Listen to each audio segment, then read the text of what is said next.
Hey guys, and welcome back to another episode of Food School Smarter, Stronger, Leaner podcast on a mission to change the way the world eats. My name is Shurina. I'm a certified nutritionist, health, nutrition, brain performance coach, and just someone with a lot of passion for helping you guys to learn how to use nutrition and lifestyle tools to feel, look, and do your absolute freaking best. And not just on some days, but preferably every day. And I often hear from people, but Angela, you can't possibly be suggesting that you can feel good every day. No, that's exactly actually what I'm suggesting.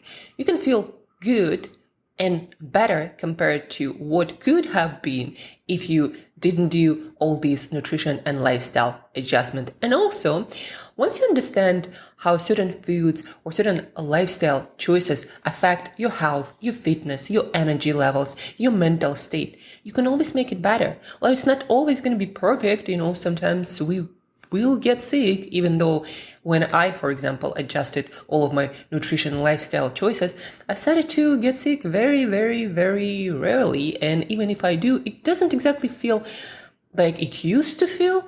It's not like you just lay down and you have no energy and you are, all cranky. No, it feels more like, today I have less energy. Today I need more sleep. And that is kind of it. And then you take that rest, you take, more of that sleep, and you take all of your supplements and eat good food. And in a couple of days, you're normal again. That's how sick usually feels for me these days. Even though as a kid, I was a really sick kid. I used to get sick, especially during winter and autumn, probably like every other, 3 weeks. And then sometimes I would get sick and start coughing and stuff, before COVID and all, so nobody was worried about that. And I would keep coughing for like months. Now that never happens. Even when I start coughing, it kind of disappears in a couple of days. So you can always feel better. And again, once you understand how it all works together, like, I'm not feeling good. I need to take more sleep. I'm not feeling that great mentally or physically. Maybe I need to take a day off. Maybe I need to get some sun. Maybe I need to start taking my supplements again. I kind of been not so regular with them, right? Maybe I need to get some exercise or work on my stress management, because stress is a huge factor in all of the health and fitness and mental state areas. So once you understand that you have this whole toolkit to make yourself feel better, you never really feel all that bad. So that's exactly what I mean. You're going to feel much, much better. And then another problem will start to come up. You'll start thinking, okay, now that I feel that good, what do I do with that? You start to think about more existential question, like what's my life is all about? What's the meaning? Do I really like this relationship? Do I really like the place where I live? Do I really like my job? And I believe a lot of people, because, of these things starting to come up, also do not really want to be their healthiest, fittest self, because, when you're not feeling that great, at least those questions don't come up, right? But if you are someone who wants to live their life to the fullest and figure out, what you are about, what your life is about, then taking care of your health and fitness, of your mind, of your brain, this should be your priority, because after that, everything gets easier. And figuring out those questions, it's going to be challenging, especially if you take actions, but you're able to handle anything. And if you needed more motivation to keep investing into your fitness, into your health, into your brain health and performance, then this is your motivation. It will help you to figure out what your life is all about and bring your whole genius into this world. Just yesterday I was walking to the gym in the morning, and I thought to myself, I'm going to the gym to pay the dues for the body, for the vitality, for the health, for the mental state that I have. I'm not going there to, maintain my six-pack abs or something like that. I'm going there to pay the dues, to feel my absolute freaking best, to do something awesome with this life. Today is Monday, and I always like to give you some tools for motivation, for productivity on Monday, and today is no exception. So here is a little trick you can try to improve your motivational skills. Basically meaning to make yourself feel motivated, like doing things when you're feeling the least like doing that. Right? The problem is not to figure out how to stay motivated all the time. A lot of times you are kind of good, you're feeling like doing things. That's especially when you are healthy and fit.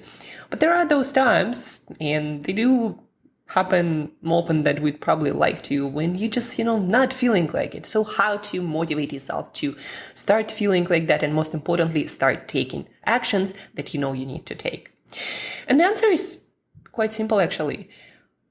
Simple, but maybe not that easy, and it takes practice. The answer is start with action. And it's been confirmed in research by neuroscientists that when mentally and emotionally you're not feeling all that well, or not feeling simply like doing something, the answer is not to think yourself into doing, but to do yourself into better way of thinking. What it means is, look at your schedule. Okay, what is the next smallest step you need to do to start going? And take that action. You might not feel it, like I don't always feel like exercising, but I'm like, okay, I'm just going to get to the gym and see what happens. I'm just going to do this exercise and see what happens. And what do you think? I always end up doing my workouts. It's the next step. Just ask yourself, what's the next easiest step? And do that. And then what's the next step? And do that. Don't overcomplicate things and start overthinking yourself into the complexity and difficulty of the whole project of your, daily activities. No, just think about the next action, and you'll always find some energy, some capacity to take the next step. And you do those few steps, those few actions, and surprise, surprise, you're gonna start feeling like doing more. That's just what happens. For whichever reason, if you're not feeling like it, when you start doing things and seeing results, your brain will start releasing more dopamine, and that will restart your motivation. So when you're not feeling like it, the answer is not to make yourself feel better, but to start doing, and that will make you feel better. The same with like mental state. Whenever I'm not specifically feeling all that well, or some blues start to come up in my head, and I know they're not really justified by anything in my reality, I don't think myself into better mood. I go out and rollerblade. I go out and meet up with a friend. I go out and work out.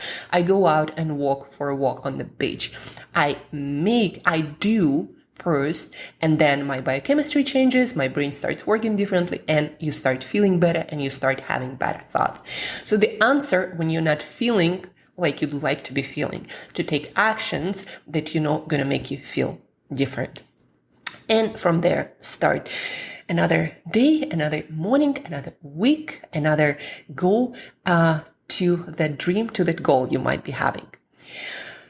Another really good advice: when you are feeling good and motivated, that is the time to make plans for your next step, goals or actions. The reason why, a lot of you might not be feeling all that motivated very often is, first of all, for some reason, a lot of people still don't set goals, even though it has been shown that it increases your motivation. When you have a plan, when you have clarity, you will feel more like doing more stuff in general. Just because when you envision your goal, your brain again starts releasing that dopamine that boosts your motivation, your drive to act. So set goals. And the second aspect of that, set those goals in a state where you feel good. And why that is important? Well, that is important because in different states, you're going to set different goals. That's also been shown in studies. If you feel blue, if you feel in a bad mood, there are no aspirational goals or plans you're going to make. If you feel good, you're going to start making amazing goals, right? So catch yourself in that moment when you feel good, when you feel inspired, when you have aspirational visions in your head, and write those visions down. Make them into goals that are clear, that are oriented for action taking, and that the next steps to move yourself towards these goals. So in that high energy state, in this aspirational, visional state. You make your goals, you make your plans, and you write them down. And the next time when you're not feeling all that motivated, you look at that plan, you look at those goals, and you ask yourself, what is the next easiest step to take to get closer to what I have written down? As simple as that, and a very simple tool, guys. Again, when you're in a high energy aspirational state, write down your plans, your goals. It's best when they're kind of measurable and you know what the next few action steps are. At least, have some vague idea. And then when you're not feeling like taking actions toward those goals, then when you look at that plan that you made in high energy state and you ask yourself, well, what is the next step to get me closer towards those goals, those visions? It doesn't have to be grand, especially if you're in a low mood, low energy state. It just has to be something. And then once you do that and you get some result, your brain releases a little bit of dopamine and you're going to feel like doing more. Accomplishments, getting things done, it increases your confidence, it increases your motivation, your drive for action, and you're going to move sometimes slower, sometimes faster, but steadily towards your goals. And that's how big things happen, how they get done. You never stop moving. However small step you're taking, you're still moving, right? So again, two-step process. When you're in a high energy state, what you do is you write down your plans, you write down your goals, you think about next action steps that you could be taking in this audacious state. You maybe write down those action steps, that's even better.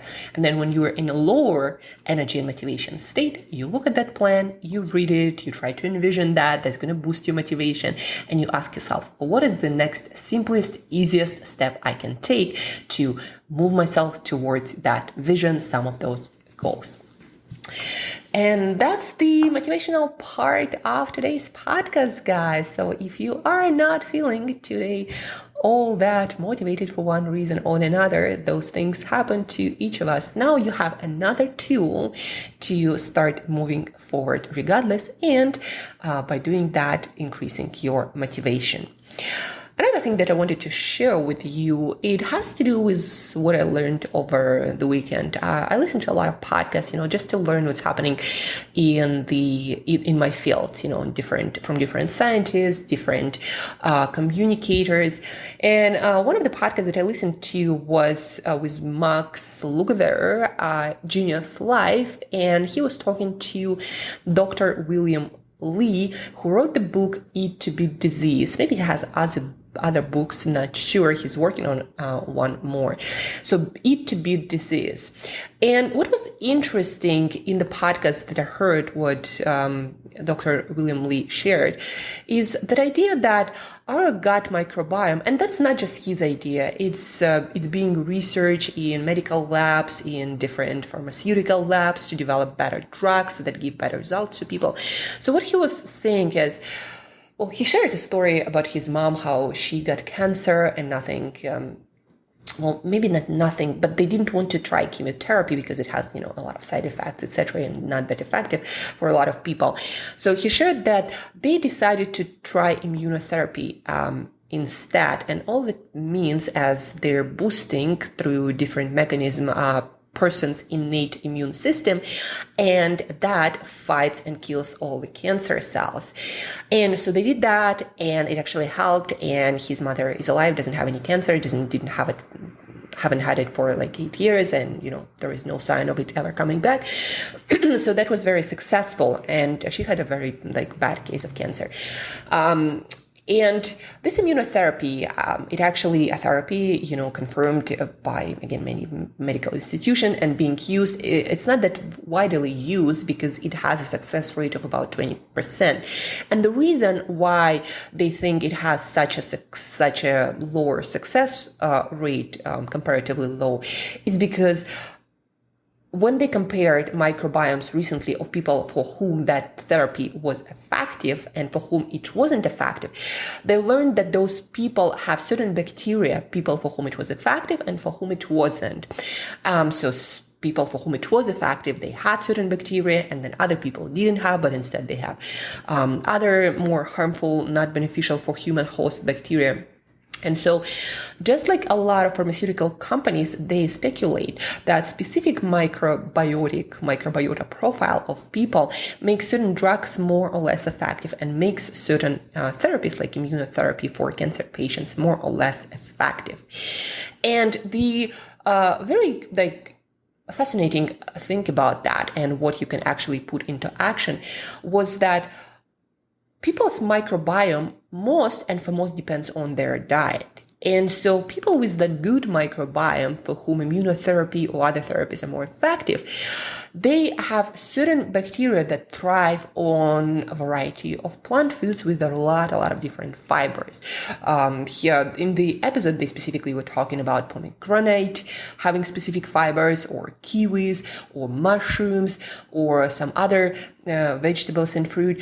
And the most important thing is, guys, you want to understand you have trillions of bacteria in your gut, and you're kind of a host of them. You're not one organism. You are a whole biome or ecosystem of organism. Your microbiome weighs more than your brain. I think it's either a little bit more or the same. So you have trillions of bacteria there, and they're kind of the size of your brain. When it comes to size, for sure, it's your second brain. And all of these bacteria, they do a lot of stuff. And the most important thing is you feed them. And by feeding yourself certain foods, you feed certain bacteria more than others. And it seems that certain foods, specific foods, certain fibers feed certain bacteria. And when you don't eat those foods, you don't get those bacteria. And that's why maybe for some people that immunotherapy doesn't work. Or for some people would get more cancer than others because our microbiome regulates our immune system. Or for some people, certain drugs or certain supplements not going to work, right? And what you want to understand from here is eat variety of plant-based foods, like as much variety, as many colors as possible. Obviously, if you're gluten intolerant, if you're sensitive to that, or if you're allergic to some foods, don't eat those. But for the rest of the foods, increase the colors, the variety. When you go shopping, try different greens, try different vegetables, try to pick up something new every time. Explore a farmer's market or any kinds of markets in the area. See what they have. Like I like to go, for example, in Mexico to local fruit markets because they often would have a lot of local varieties of stuff that supermarkets here wouldn't have, just because it's inconvenient to store those other varieties, or because they just can't produce them at scale because it's only local thing that locals grow here. So I go there, and then my gut microbiome gets all these different fibers and colors and phytochemicals, and we still don't know exactly what's happening after, but we do know that people who eat a variety of plant-based foods seem to have all these benefits, like certain therapies would work better for them, or certain drugs would work better, or they just simply don't get sick all that often. And again, that happens because our gut microbiome has been proven to modulate our immune system, to change the way our immune system works. And so the second motivation for you today is, besides working on your skill motivation and moving yourself into action and into the next step that will move you toward your goals, your visions. Besides that, eat as much plant-based food as possible, obviously cooked or preserved in a way that is not harmful. So do not eat fried, potatoes or broccoli just because it's broccoli, but eat them, steamed or sauteed, like prepare it in a way that preserves all these fibers and all these nutrients and doesn't harm you when you eat them. So eat as much variety as possible. Be omnivore. Be, what is the name of that? When in love people have different partners. I forgot the word. I don't use it that often. What you don't use, you lose. Polygamic or something like that, right? Polygamy. Be that when it comes to your food. Eat as much variety of whole, healthy, plant-based, and also not only plant-based, but right now we're speaking specifically about plants that a lot of people just don't eat enough. Vegetables and fruit and herbs and berries and spices and grains and beans. Again, don't eat foods that you're allergic or sensitive to, but eat as much variety as you possibly can get your hands off. It's also fun to explore those things, right? And I can tell you, the more plants I also eat, the better I seem to be. Not getting sick, feeling energized, and not having any problems with my weight whatsoever, or my hunger, or any cravings. I just don't have them anymore. Used to have quite a lot. Could eat ton of sugar in one sitting, but now I just don't have that. And my hunger is so well regulated. Like, I cannot make myself overeat that how I got, even though, again, before it was much more different from that. So eat a variety of plants. Again, let's recap. To motivate yourself, ask yourself, what is the next step toward that action, toward that plan that I previously created, in a high energy state? What is the next smallest, easiest step to take? So do that, put that check mark that you did it, and then move into next one. And then probably on the third one or on the fourth one, or even on the first one, you're going to start feeling motivated, and you're going to continue increasing your motivation as you keep doing things. So when you're not feeling like it, the answer is not to make yourself feel different. Well, not directly, at least not starting thinking yourself into feeling, but do different. Move, go take that action, and you're going to feel different. And the second one, eat as many plants as possible. And if you're curious, pick up Dr. William Lee's book.